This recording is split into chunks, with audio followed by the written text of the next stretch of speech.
All right, welcome back, traders. John Caruso coming to you here Friday, March 3rd. We're going to do a quick hitter on the S&P 500 and on gold. So as you can see, we've got the March S&P 500 up on the charts right now.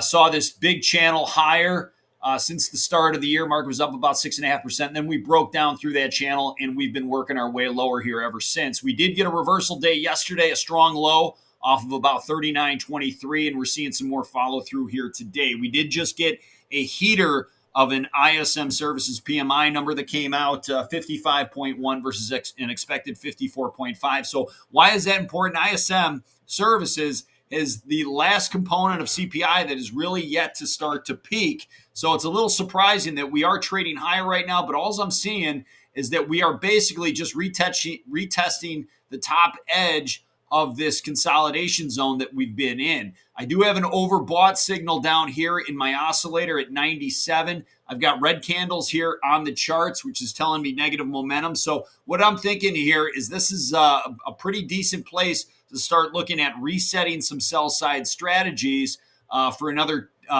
dip down, potentially back towards 4,000, potentially as low as 39.90. If we do start seeing 39.90 give way, we do have ultimately this market projected to stretch all the way back down to the year-to-date opening prices down along 3,800. So that is a quick hitter on the S&P 500. We're going to jump over to the gold market right now. Gold's actually found some footing over the last 4 or 5 trading sessions, but this near-term downside action, this is still pushing down on this chart, which leads me to believe that if we do chop a little bit higher, that is going to fail somewhere between right here at 1850, we'll say, and about 1875 in the upside before we get another retest down to the low end of a range down along 1815 before perhaps that is the best buying opportunity that you're going to get in the market. So that's what we're looking at. And this downside here would likely coincide with downside in the broader stock indexes as well. This is all spaced out over about a 30 to 60 day window of what we're looking at right now. So that's a quick look at the gold market. We are getting an overbought signal right here currently. Still red candles, negative momentum. That doesn't mean that we can't push out of negative momentum into and see the bars start to neutralize.